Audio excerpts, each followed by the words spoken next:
Hey guys, it's Yi. Welcome back to Frugality and Finance. Today I want to talk about net worth.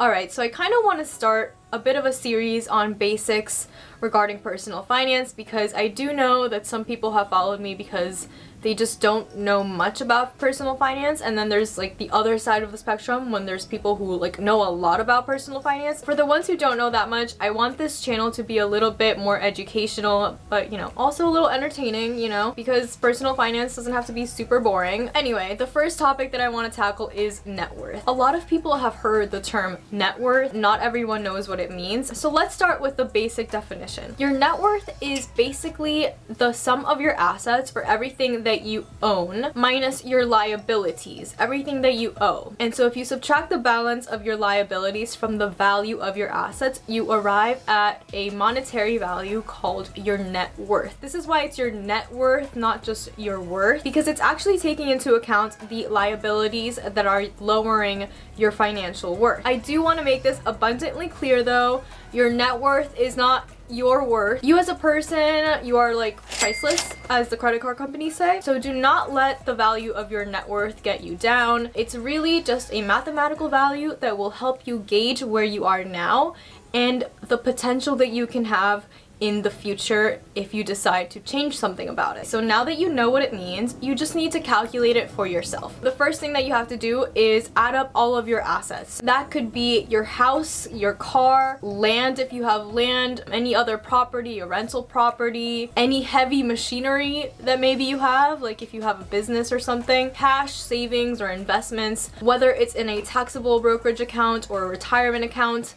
All of that money that is in your name is part of your assets. So like I said before, it's everything that you own. Once you make a list of all of your assets, assign an actual value to them. Don't just pick a random number, like actually figure out what that asset is worth. If it's your house, just quickly look it up on Zillow. You can get a nice market estimate. If you're trying to figure out how much your car is worth, definitely check out Kelley Blue Book. Look up the make and model of your car, put in the year, put in the different features that it has, and then you can get a nice range of what your car is worth, whether you trade it in or it's a private sale. So that website is very helpful if you want to take a look at that. So once you have an actual monetary value assigned to your assets, you can move on to your liabilities. Don't be scared. It's gonna be okay. I promise you. This is a huge first step, especially if you are someone who has debt and haven't really confronted it yet. That was me a few years ago, and it's really scary looking at your total liabilities, especially when you're fresh out of college and graduated with 6 figures of student loan debt. So I promise you, just facing the debts that you have is a pretty brave thing to do, and a lot of people don't realize how hard it can be. So since a lot of my audience is in the 25 to 34-year-old age range, I have a feeling, like a sinking feeling, that like some of you guys may have student loan debt, or at least some sort of debt, because I did put out a poll, and thank you to everyone who voted, asking you what your main goal for 2022 is, and I would say that debt payoff definitely ranked high, and so this can be very useful for you if you don't know how to calculate your net worth. So first things first, like you did with your assets, make a list of all your debt accounts. That could be a mortgage if you're a millennial who owns property. Congrats to you. I am proud of you. I am rooting for you. You're great. Student loans, car debt, that could be a car that's financed, or it could even be a car lease if you want to count that. Credit card debt, we can't forget that one. Personal loans, anyone? Tax debt, medical debt. I think that's a good starting point. Think about all of the debt accounts that you have and sign into them. Sign into your student loan servicer, and you're gonna see the balance that you have today. Write down the balance of every single account. If you have different student loan servicers or student loans, look each of them up, list them down separately with each individual balance. This goes for your car payments as well. If it is a lease, I would just multiply your monthly payment by the number of months that are left on your lease. Sign into your mortgage account, look at that balance. Once you have your list, once you have all of the balances, you can now add all of those balances up. Once you have that, you can subtract the total balance of your liabilities from your assets to get your net worth. For a lot of you guys watching, it seems like that net worth will be negative. I am with you. I have been in that boat since I was 17 years old. Some of you may have a positive net worth, and that's awesome, but it's still possible that you may have debt and it's just being canceled out by the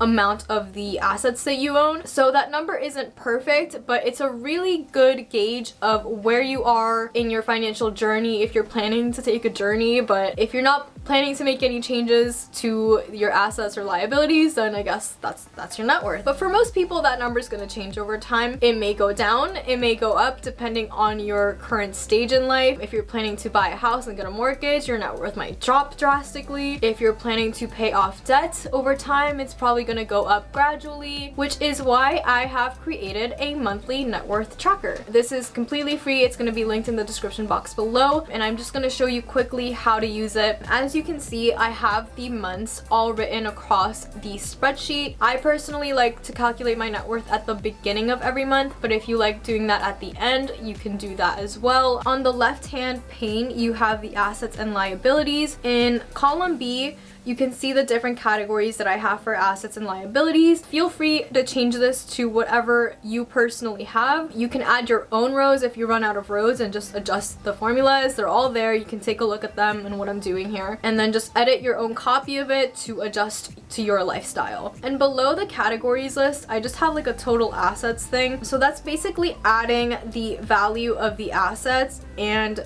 the balances of the liabilities as kind of a subtotal. Right now there's nothing in there, so everything is zero. And then at the very bottom, I have a monthly net worth, and that's highlighted in this bright pink, and it's also going to color code it depending on whether you are above or below zero. Just to help you guys navigate the spreadsheet, I also just filled out 2 months of a sample spreadsheet, and as you can see here, in January I just picked really random numbers, so this is probably not what any of your net worth trackers are going to look like. But in January, this person had a lot of worth. As you can see, the monthly net worth is positive, and so the cell is highlighted in green. And so in the month of February, I don't know what they did in January, but this person had a terrible month, ended up with a very negative net worth of negative $126,000, and so that cell is now highlighted in red. As the year goes on, you can just continue filling these out at the beginning or end of the month, so you can track your net worth over time. I know a lot of you may like a graphical representation, so you can easily just grab that monthly net worth data and create a graph to your liking. If you do end up using it, I would appreciate it if you would leave a like on this video, subscribe if you haven't already, and maybe share it with a friend if you think it would be helpful for them. But as I mentioned in my why I don't help friends with finances video, do not force them to use it. So please let me know if it is helpful to you. Thank you guys so much for watching.